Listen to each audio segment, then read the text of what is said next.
Nobody wanted the paperclip. For 2 days, it sat on Craigslist without a single serious offer. No emails, no phone calls, nothing. The challenge looked over before it had even begun. Then, one message changed everything. A woman from Vancouver offered a fish-shaped pen. Not cash, not something expensive, just an old pen sitting in her drawer. Kyle MacDonald accepted immediately. To almost everyone else, it looked like a pointless trade, a paperclip for a pen. Who cares? But Kyle wasn't trying to make money. He was trying to answer a question. Could one ordinary object become more valuable simply by finding the next person who wanted it more? Exactly 1 year later, that same paperclip would become a 2-story house. No lottery, no inheritance, no lucky investment, just 14 trades. It sounds impossible. That's because almost everyone is focusing on the wrong thing. This isn't really a story about a paperclip. It's a story about how people decide what's valuable. And that decision changed one man's life forever. But to understand how any of this happened, we have to go back to the summer of 2005. At the time, Kyle was 26 years old. He wasn't rich, he wasn't famous, he wasn't building a startup or chasing investors. Like millions of young adults, he was simply trying to build a future. Owning a house felt completely out of reach. But Kyle had one habit that quietly separated him from everyone else. He noticed patterns. Back then, the internet looked very different. People weren't chasing followers. They weren't trying to go viral. They were solving everyday problems.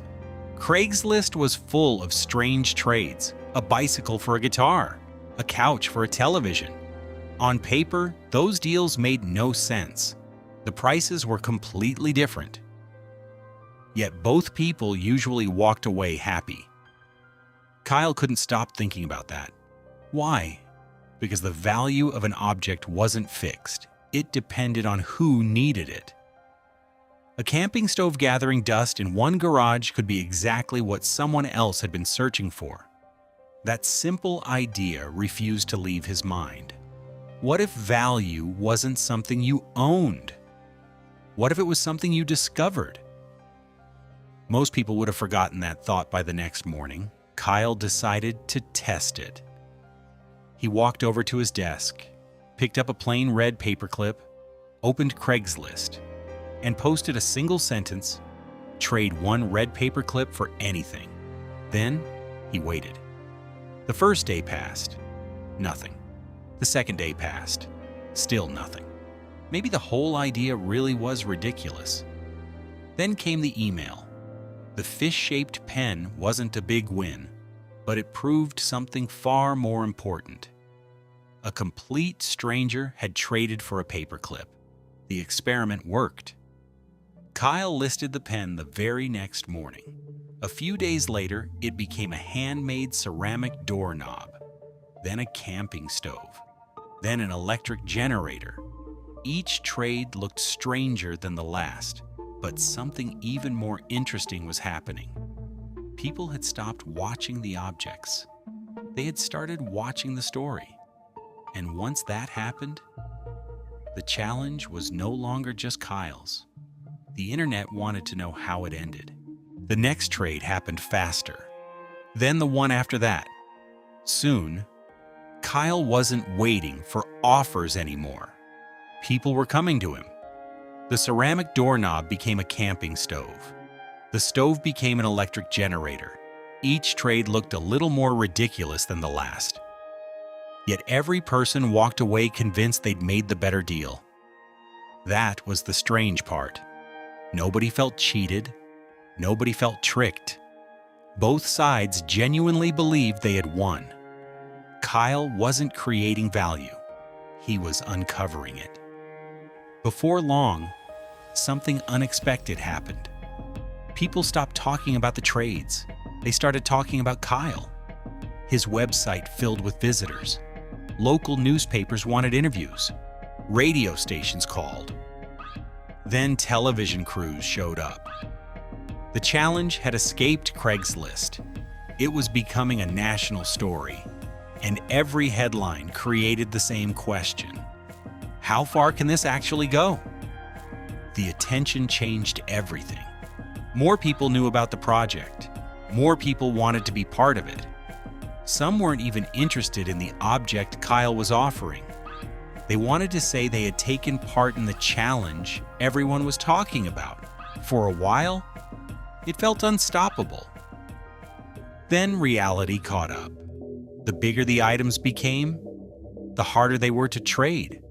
A paperclip could become a pen. A pen could become a doorknob. But what do you trade for a generator or a snowmobile? Finding the next person became harder every single time. Some negotiations lasted for days, only to collapse without warning. Others ended with a simple reply: no thanks. Momentum slowed.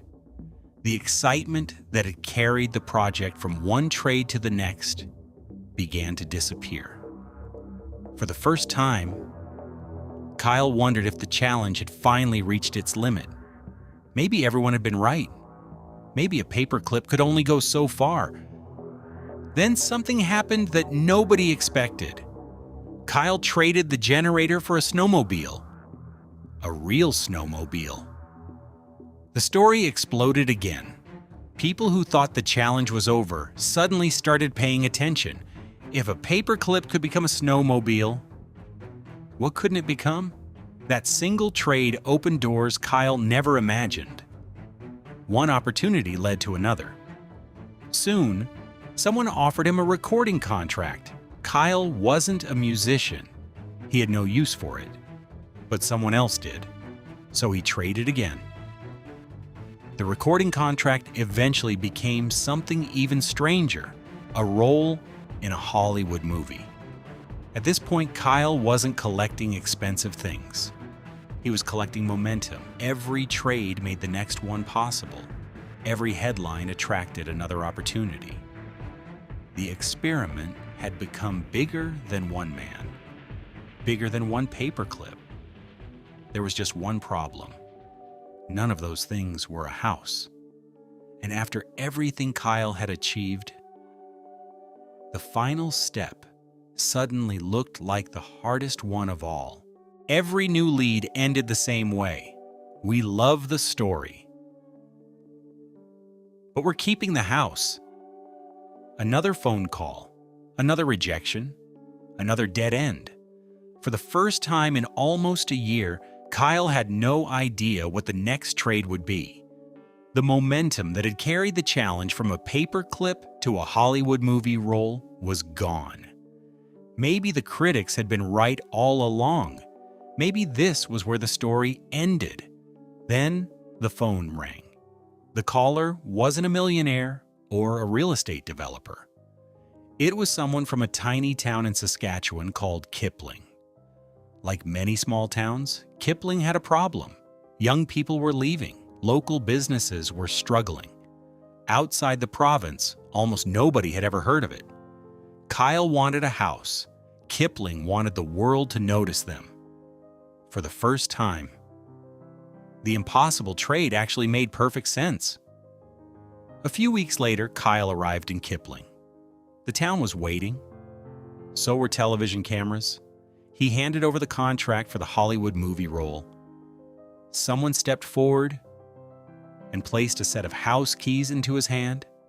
Just like that, one ordinary red paperclip had officially become a 2-story farmhouse. Exactly 1 year earlier, it had been sitting on Kyle's desk. Now it was a home. By the next morning, the story was everywhere. Television networks covered it. Newspapers around the world told the story. Millions of people asked the same question.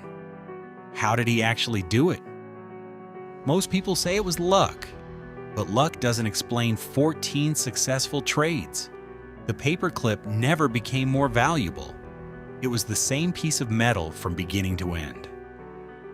What changed? Was who wanted it next? Kyle never asked, "What is this worth?" He asked, "Who would value this more than I do?" That single question turned something almost worthless into a house. And maybe that's why this story still matters 20 years later, because it isn't really about a paperclip or even a house. It's about the opportunities we ignore every single day because they don't look valuable enough. Most people are waiting for the perfect opportunity. Kyle started with a paperclip. Maybe the biggest opportunities in life don't arrive looking extraordinary. Maybe they arrive looking ordinary until someone decides to see them differently.